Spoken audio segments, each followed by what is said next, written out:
Welcome to the Black Dragon Depths, a tavern hidden beneath the city of Greyport, where you may need to team up with your friends in order to survive the night. This video describes general rules for all team variants. Each member of a team has their own character deck, their own hand, and their own drink me pile, just like normal. What defines team mode is that a team has shared Fortitude, alcohol content, and gold. Each player may elect to use a player mat, but only one player on each team will track Fortitude and alcohol content. Teams also share potions, those shiny mainstays of adventuring kits. Each team variant's rules will tell you how many potions each team gets. It's often 2. A team may discard a potion token at any time for one of the following effects: gain 6 Fortitude, or lose 6 alcohol content, or gain 3 gold. Teams also have shared defense. You may play sometimes cards to come to the defense of your teammates. This includes cards that reduce or ignore Fortitude loss, alcohol content gain, or gold loss, or even cards that hit someone back after you lose Fortitude. You may play a sometimes card when you or a teammate meets the conditions that would allow you to play that card. Teams also share their turn. They take each phase in order, and each teammate must complete the current phase before any teammate moves on to the next. Hands are open between teammates, but during the discard and draw phase, you may not look at what a teammate drew before deciding on your own discards. During the action phase, teammates may act in any order they wish. We recommend that you use the red and green gem tokens to keep track of who has and hasn't acted this turn. One teammate must play and completely resolve their action before another teammate plays theirs.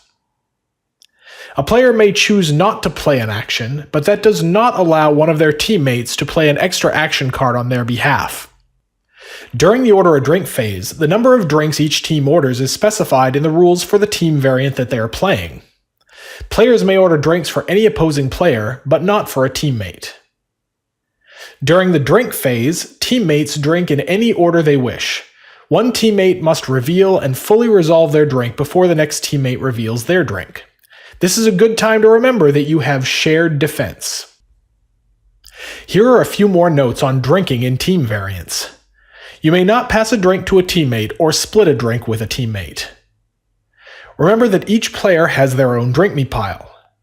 When the drink deck runs out, each team, not each individual player, pays 1 gold to reshuffle the deck. Sometimes teams need to choose a champion to handle a card's effects without pitting teammates against one another.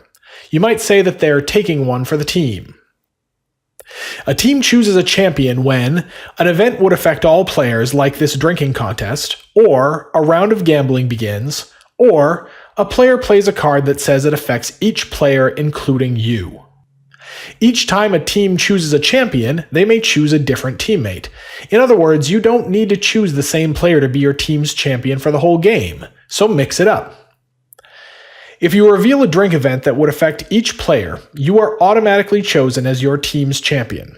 Each other team chooses a champion, and only the champions are affected by the drink event.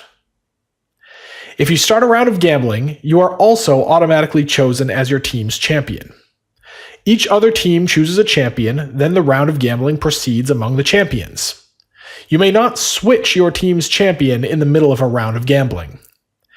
Non-champions are not involved in the round of gambling. They may not play gambling or cheating cards, nor can they play cards that can't be played if you've already left the round. They may play cards that are legal to play by players who have already left the round, however. When you play a card that affects each player, including you, you are automatically chosen as your team's champion. This rule does not apply to cards that affect each other player. Now that champions are out of the way, let's talk about targeting in team variants. When a card says another player or other player, it means a player who is not on your team. If a card allows you to pick multiple players, you may not pick the same player multiple times, but you may pick different players on the same team.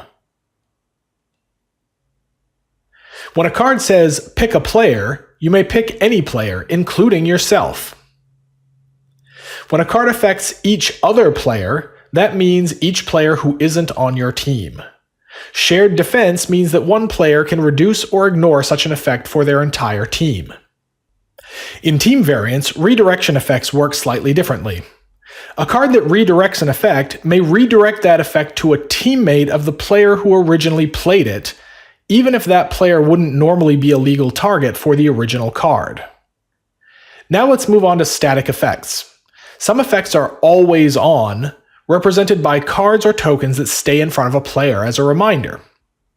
Cormac's Rage Tiles, Wulfric's Moods, and Aaron's Forms are all examples of static effects.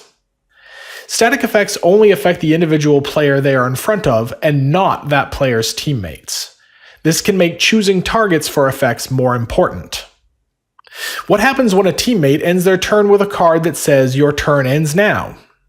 First, the effect only affects that individual player and not that player's teammates. The player who ends their turn may no longer play cards that turn, and they ignore all effects for the remainder of the turn. They may still be chosen as their team's champion, which may be useful since they ignore all effects. If a card repeats or skips phases, that affects only one player and not that player's entire team. If a character takes special actions, those actions happen when they would normally happen in the team's shared turn. For example, Wrench's gizmos happen at the end of his team's action phase after each teammate has played an action. In another example, Frank reveals a new potion at the beginning of his team's shared turn. To scope out more specifics for character-specific rules in team play, check out pages 11 and 12 of the RDI 6 rules. With the basics of team play out of the way, we'll now close out this video with a description of the two-headed dragon team variant. In this variant, teams of two compete to see if they can be the last heroes or villains standing. In Two-Headed Dragon, each player has a hand size of 7. Each team starts the game with 10 gold and 2 potions. You need an even number of players to play this variant, since players divide into teams of 2. Players on the same team should sit next to each other so that they can see each other's cards. Each individual player has their own Drink Me pile. As a reminder, only one player per team will track their team's shared Fortitude and alcohol content. During a team's shared Order a Drink phase, that team orders 2 drinks, which they can place face down on any other player's Drink Me piles. Drinks ordered by a team may go to the same player, or to 2 players on one opposing team, or to 2 players on 2 different teams. Thanks for watching. If you're thirsting for more, check out the other team play videos on our YouTube channel.